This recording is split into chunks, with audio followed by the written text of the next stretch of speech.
Welcome. If you crave chilling true crime stories, real mysteries, and twists you'll never see coming, you're in the right place. Subscribe now and join a community that never looks away from the truth. Because every week, we shine a light where others won't. Are you ready? Let's begin. Autumn came early to Marlow, a small coastal town where gulls circled like punctuation over a wide, indifferent sea. Marlow was the sort of place that sold itself softly. A single cinema that still printed paper tickets, a bakery that opened at sunrise with loaves that steamed in paper bags, and a main street where everyone learned everyone else's history by the way their gardens were kept. The air smelled of salt and wood smoke, and even the wind seemed to keep the same schedule as the town. Never hurried, always steady, brushing down the same worn lanes that had carried generations before. Life here was predictable, and in predictability there was comfort. Children cycled to school past fishermen untying boats. Teachers knew their students' birthdays as well as their handwriting. Marlow's charm was in its repetition, in the way seasons overlapped like familiar stories retold. Nothing remarkable was supposed to happen here. Nothing that couldn't be explained in polite conversation over coffee at the diner. And yet, into that measured life arrived two girls who would rewrite the town's private grammar. Evelyn Hale was the tidy one. Neat hair, precise answers, the kind of girl whose teachers circled her essays with stars rather than corrections. She lived in a house of polite light, a cream-colored two-story where curtains were drawn evenly and shoes were lined by the door. Her older sister, already away at university, had left Evelyn with the habits of order, how to fold letters into tidy packets, how to keep a calendar that looked like a promise of the future. Evelyn's world was smooth surfaces and the gentle weight of expectation. Across town was June Mercer. Where Evelyn lived in lists, June thrived in chaos. Her parents, traveling nurses, were rarely home, always one city away or sometimes two. June's world was sudden bursts of color, posters taped to ceilings, ticket stubs spilling from drawers, a trench coat she wore in summer and winter alike. Her room looked like a storm that had decided to stay. June collected things other people overlooked: broken shells, scraps of newspaper, fragments of old songs she copied into notebooks. If Evelyn's life was a straight line, June's was a series of lightning bolts. They met in the least dramatic of places, the Marlow Library, a low building with carpet that smelled faintly of dust and lemon polish, where silence was broken only by the rustle of turning pages. Evelyn reached for an old travel journal bound in cracked leather at the same moment June's fingers brushed the spine. The kind of moment that, in another town, might have ended with a polite smile and nothing more. But Marlow was a small town, and small towns magnify coincidence into inevitability. Evelyn lent the journal to June for the weekend. By Monday, a chain of notes began to appear under Evelyn's bedroom door. Sketches, invented names, clipped phrases arranged like riddles. June had filled the journal with possibilities rather than summaries. And Evelyn, who had lived so long in the safe corridors of schedules and syllabi, felt something spark. Their exchange became a kind of current, not spoken out loud, but passed back and forth in secret deliveries, each note daring the other to go further. They began to trade secrets the way other people traded currency. Small at first, a midnight climb to the old lighthouse, the key borrowed from June's uncle who worked for the Coast Guard. A stolen packet of imported tea from the only grocery in town that carried foreign things. A recipe for a song they swore was their own invention, even though it sounded suspiciously like something Evelyn's sister had once played on the piano.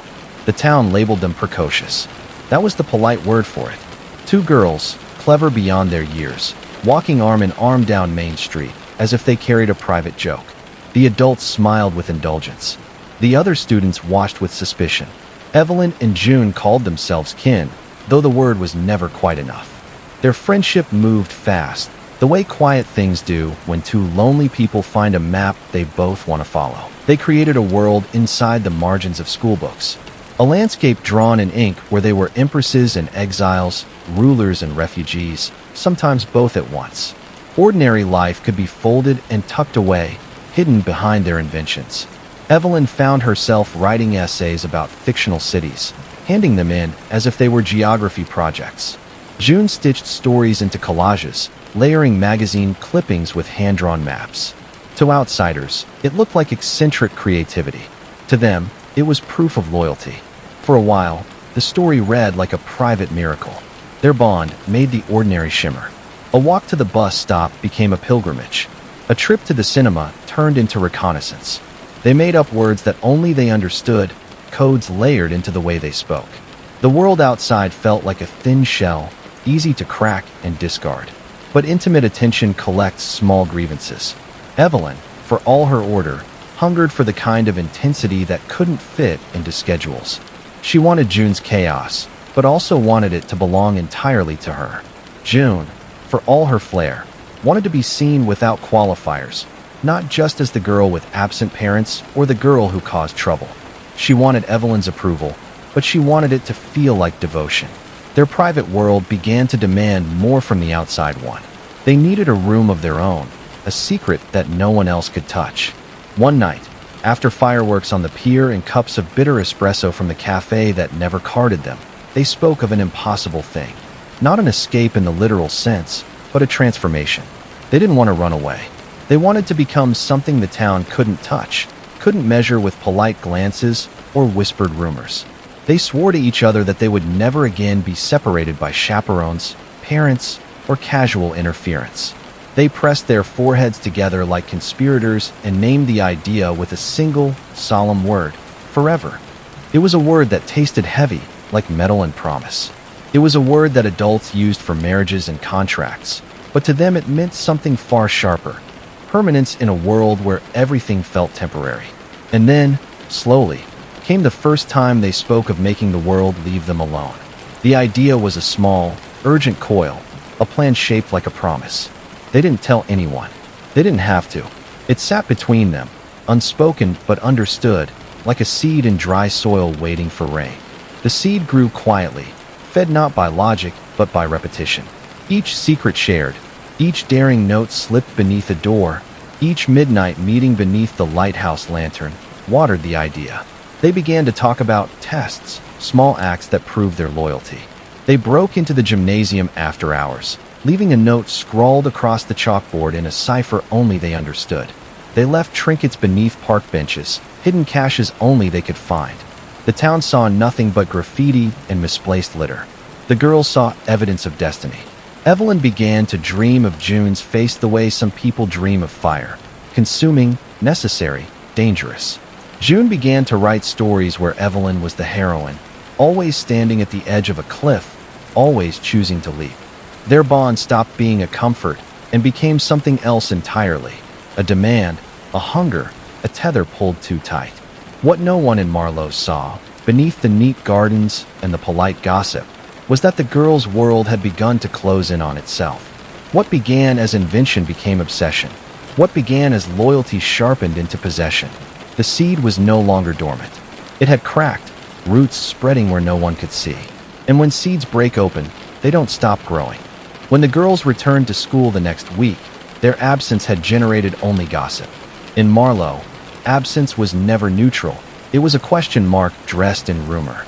Some said they'd spent the long weekend at the lighthouse, watching storms roll in and sleeping on the stone floor with blankets stolen from home. Others whispered about a quarrel patched with kisses, a dramatic scene too intimate to be verified but too enticing to be ignored. But behind the whispers, something had shifted. Evelyn and June moved together in a way that made other students part like a tide. Their footsteps synchronized. Their gazes lingered just a fraction too long on each other's faces. They were no longer simply friends. They were a unit. And anyone who came too close was repelled by an invisible force. In their bags, they carried new notebooks. Evelyn's was red, June's was blue. Not school notebooks, not for equations or vocabulary lists, but for rules. Rules that weren't about teachers or parents, but about life itself, their life. Rule 1, keep the world small. Rule 2, keep each other sacred. Rule 3, do not tell. They wrote the rules in both notebooks, copying each other's handwriting with devotion, as though to make the letters indistinguishable. Handwriting became a kind of vow, proof of unity, proof that their private world was sealed. Soon the notebooks filled with more than rules. There were sketches of faces that belonged to no one in Marlow, portraits of people who lived only in their imaginations. There were maps drawn with arrows leading away from the town, toward a horizon filled with possibility. At the center of the maps was always the same word: Camden Vale. Camden Vale was their invention, their promised land. A kingdom of mist and endless afternoons, a place that could only be reached by those who believed in it absolutely. Camden Vale was not simply a dream. It was a location that existed in ink, in language, in shared imagination. And they swore, with whispered solemnity, that if anyone tried to separate them, they would cross into Camden Vale together. The adults who stumbled across their words saw adolescent fantasy. Teachers smiled indulgently at the sketches when they fell from the girls' binders. Evelyn's father once teased her about the silly castle he glimpsed in her notebook. To them, it was all the dramatic flourish of clever children. But to Evelyn and June, the notebooks were not journals. They were scripture. The rules inside were not whimsy. They were a constitution. Each day they rehearsed their roles as great conspirators. They would outwit authority the way heroines in old novels outwitted tyrants. At lunch they whispered about codes. After school they lingered under the elm trees, reciting their rules like commandments. To watch them was to see a performance, but the audience didn't know that the performance was also rehearsal. It was June who proposed the ritual. She had a flair for theater, a hunger for gestures that left marks. "We should burn it all," she told Evelyn one night as they sat on the steps of the library. Burn the documents that tied them to Marlow. Report cards, family photographs, brittle letters from distant relatives. If we burn the past, then nothing can claim us. Evelyn hesitated. She had always believed in keeping records neat and intact. But the suggestion thrilled her, too. It sounded like a ceremony, something ancient and irreversible. They would create a bonfire of identity, a small pyre that marked the death of one life and the birth of another. But June insisted that fire alone was not enough. A ritual required exclusion. They needed a boundary, something to separate them from the rest of the town. "We have to build a fortress," she said. "And a fortress doesn't just keep people out, it keeps us in." So the ritual became a plan. At dusk, June began slipping out of her house. She had long ago mastered the art of silence, moving down stairwells without creaks, opening doors with the patience of a thief. Evelyn waited for her in the park, on a bench that tilted slightly forward as if urging its occupants to leave. She always carried the red notebook, clutched so tightly that her hands bore faint imprints of its corners. Under the same street lamp, they met each night. In the golden glow, their voices sounded different, transformed. They spoke less like girls rehearsing futures and more like leaders drafting constitutions. Their whispers were conspiratorial, solemn, sometimes pleading. They spoke of permanence the way children speak of games that will last forever, but with a conviction that made the game dangerous. The plan began with theater, as most adolescent schemes do. They would leave Marlow. They would hitch a ride to the city. They would attend a program for gifted young women, a place where they would finally be understood. It was fantasy, patched together from brochures Evelyn had hidden under her bed and stories June had overheard in hospital corridors. But the fantasy had structure. They imagined a document that would validate their bond. A certificate, a charter, something stamped and sealed that would prove their unity. They dreamed of holding up such a paper to the doubters, silencing every adult who ever told them to slow down, separate, behave. Their rehearsals spilled into every corner of their lives. At school, they wrote essays not about history, but about Camden Vale. In music class, they composed songs with secret lyrics. On weekends, they walked the coastline, whispering phrases that sounded like oaths. They were rehearsing not just escape, but transformation. Then came the first fracture. One Sunday, after the quiet ritual of church and the clinking of cups at the bakery, Evelyn's mother took the trash out from the study. She noticed torn pages in the bin, crumpled but not destroyed. They were from the red notebook. Evelyn had been careless. The pages weren't banal. They weren't filled with idle doodles. They contained a map, arrows leading away from Marlow, and scribbled lines that sounded more like an argument than a plan. Most alarming was a sentence that had been crossed out but not erased. "If anyone objects," followed by nothing but a thick, heavy line. Her mother smoothed the paper flat, reading and rereading. The handwriting was Evelyn's, neat but pressed too hard. the ink slightly indented in the paper, and in the margin was a single word, circled 3 times, forever. The word troubled her. Evelyn's mother was not naive. She had raised 2 daughters and knew the intensity of adolescence. But there was something in the weight of that circle, the insistence of it, that unsettled her. She kept the pages. She didn't know why. Perhaps to confront Evelyn later, perhaps to show her husband, perhaps simply because throwing them away felt like discarding evidence of something important. That afternoon, she slipped the papers into her apron pocket. Over coffee with her sister, she unfolded them. Her sister read, lips pursed, and then folded them back up with a shrug. "It's just girls' games," she said. "Don't make it more than it is." But neither woman threw the papers away.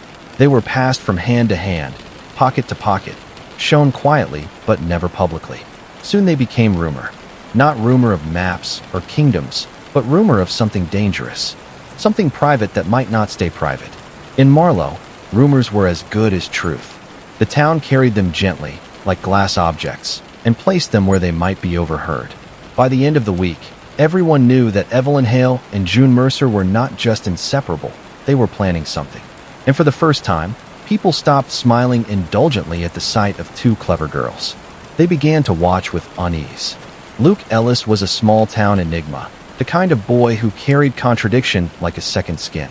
He was talented at debate, quick with words that bent like metal into useful shapes, handsome in a way that made teachers forgive his late assignments, charming in a way that made classmates tolerate his arrogance. He liked puzzles, crossword grids, riddles in the back of magazines, escape rooms no one else could solve. He had a laugh that came quick and bright, like the strike of a match. For Marlowe, Luke was unusual. He wasn't bound by the same quiet rhythms as everyone else. He was restless, leaning toward horizons the way plants lean toward light. And when he met Evelyn and June, he saw himself reflected in them, though he didn't realize it at first. To him, they looked like 2 girls playing with stories. What he didn't see, not right away, was that their stories were no longer play. He first noticed them in the library, whispering with their heads bent over a pair of notebooks. Their attention to each other was magnetic, but also closed, like a circuit that generated its own light. When Luke drifted closer, they didn't push him away. Instead, June smiled, a sharp, assessing smile that suggested he'd been chosen for something. Evelyn glanced up too, her eyes steady, as if measuring his worth in silence. They called him the Courier. The name came with its own mythology. In their world, couriers were essential, the ones who carried messages safely across dangerous borders.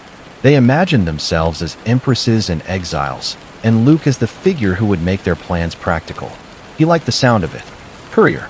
Neutral, but important. A bridge. At first, Luke believed their talk of escape was juvenile. Everyone in Marlow dreamed of leaving, didn't they? The difference was that most kids admitted it was just talk. But Evelyn and June weren't joking. He saw it in their faces, the stillness in Evelyn's gaze, the fire in June's. They weren't flirting with adventure. They were drafting a new reality. They asked him to help with small things at first. A sleeping bag borrowed from his cousin. A backpack. A small box where they could stash emergency money. Luke thought it was a game, but he played along. Something about their intensity made him want to belong. On a Thursday heavy with rain, they invited him to the lighthouse. Not just to pass notes or whisper about Camdenvale, but for what June called a trial, a rehearsal of seriousness. The 3 of them sat on damp rocks, the sea pulling at the edges of their words. A single torch lit their faces, casting shadows that made them look older, sharper, more deliberate. June read from her blue notebook, Evelyn echoed from her red one, and Luke listened like a juror at a strange tribunal. They made vows and broke them, just to prove they weren't afraid of contradiction. They laughed at the solemnity, but the laughter didn't erase the weight of the moment. It deepened it. When the wind tugged at June's hair, she reached for Luke's hand. She held it longer than the gesture required. It was a hinge, a turning point. Evelyn noticed, but said nothing. Luke left the lighthouse that night with something tucked into his chest, a promise. If I help, I get to be part of it. He didn't know yet what part meant. He didn't understand that covenants demand sacrifice, that being bound to Evelyn and June meant carrying not just their secrets, but their burdens. Back in town, the world shifted too, though more quietly. Parents grew more watchful. Evelyn's mother began making lists of her daughter's appointments, phoning the school to confirm attendance. She hovered without admitting she was hovering, scanning Evelyn's face for cracks she couldn't name. June's parents oscillated between scolding and soothing. They were often absent, but when they returned home, guilt made them generous. They offered money for weekend trips, tickets to the cinema, promises of quality time. They thought the gestures would bridge the gap, but they only widened it. June learned to smile, to take what was given, and to vanish again into the orbit of Evelyn. None of it slowed the narrowing of the girl's world. During the same month, a quarrel broke out in a diner. Two adults shouting, one recording it on a phone, the clips circulating like wildfire. Someone noticed Evelyn and June leaving the diner that evening, Luke walking between them. A message appeared in the town's shared group chat. Saw the kids with that boy. Marlow was a town where every detail mattered, where names and dates were cataloged in the unspoken ledger of community memory. The message stuck. Parents repeated it in kitchens. Teachers overheard and made notes. The police, obligated to record even faint alarms, jotted a line in a log. Ellis, Luke, seen with Hale plus Mercer. Peer association, no immediate concern. It was the kind of clerical entry that settled like dust on a shelf. But dust accumulates. In private, the trio grew bolder. Evelyn and June built their constitution into something irreversible. The notebooks thickened with rules that no longer read like fantasy. They became ordinances. Luke was folded into the structure, given tasks, assignments, responsibilities. They spoke in hypotheticals until hypotheticals hardened into compacts. If the school tries to separate us, we will leave. If parents interfere, we will resist. If anyone betrays us. That last clause hung in the air like smoke. One night, June voiced it out loud. If anyone breaks our rules, she said, her voice flat with conviction, we will do what we have to. Evelyn nodded. Luke laughed, uncomfortable. To him, it sounded like drama. A line from one of their invented plays. He didn't yet understand the depth of their resolve. He didn't yet know that to Evelyn and June, vows weren't theater. They were weapons. And slowly, Marlowe began to feel it too. A shift in the air. A sense that what had once been eccentric was hardening into something else. Something dangerous. The note signed C lingered like a spell over Marlowe. Adults dismissed it as gossip fodder. Children whispered about it in corridors. But to Evelyn and June, it was proof that unseen allies existed, that the universe itself might be conspiring in their favor. If the world could be bent, then it was only a matter of daring. The rituals they once cherished began to compress. Burning photographs gave way to hiding them. Hiding gave way to discarding. Escape plans morphed into something sharper, a demonstration so loud it could never be ignored. In their notebooks, the doodles of castles and cities gave way to blueprints of action. Windows unlocked at precise hours. Excuses written in advance. A call scheduled to ring in the middle of a lie. It was theater, yes, but theater with teeth. Luke started to feel the tremor under his feet. He had signed up for romance and rebellion, not this. When he asked June what would happen if their parents caught them, her face went still. We won't let them, she said, voice flat as iron. We'll show them. By now, the parents were circling. Evelyn's mother, searching for socks, found the red and blue notebooks under the bed. She read pages with her hand over her mouth. The pages didn't sound like children. They sounded like generals. She called June's mother, who called the school, who called a counselor. There were meetings, folders, polite words about intervention. The adults saw turbulence. They did not see revolution. Pamphlets were handed out. Phone numbers were scribbled. Optimism was extended like a rope. But the girls had already cut the rope weeks before. To them, adult interference was betrayal, an attempt to dismantle the only thing that made sense. They hardened. They rehearsed. The night before the town was set to hold a meeting about boundaries, the three of them met again at the lighthouse. Salt spray stung their faces. The beam cut across the waves like a slow, indifferent clock. Together they read aloud a page from the red notebook, a list of what they would not allow. Each line sounded ordinary, but in their mouths the words became an oath. Then Evelyn reached into her coat pocket. A square of fabric, neatly tied. She placed it in their joined hands. Heavy, cold, real. Luke's breath caught. It was not a toy, not a symbol, not theater. We're making a choice, Evelyn said. The gulls screamed against the wind.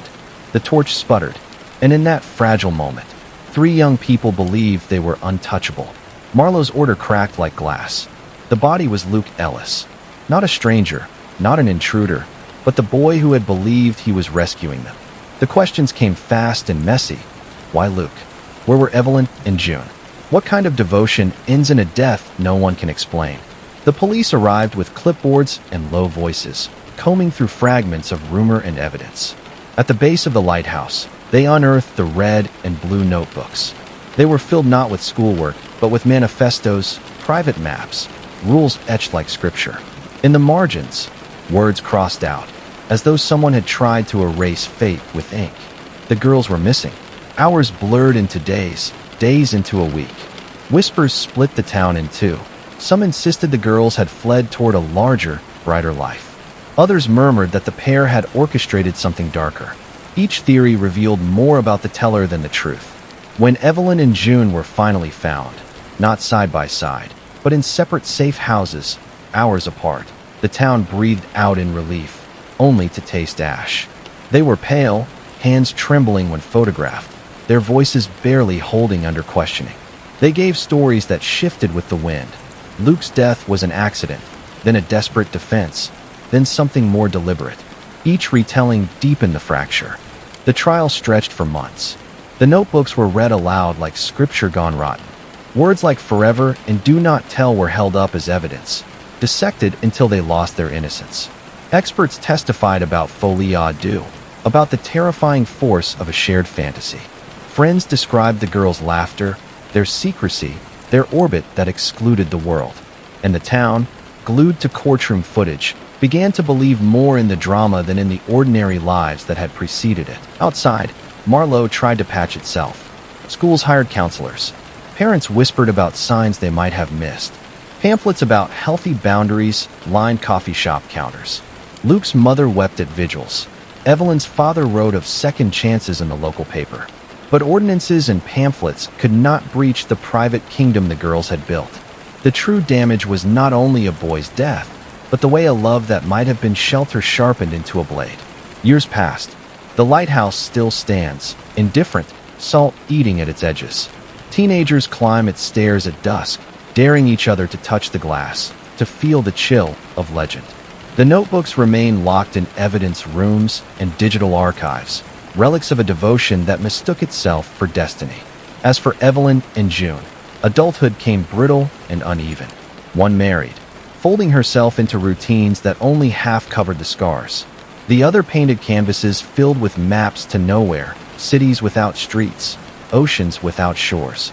Both lived under the shadow of what they had once declared, a forever that the world would not allow. Marlowe tells the tale differently, depending on who asks. To some, it's a warning. Watch the quiet ones, read the notebooks. To others, it's a plea for compassion.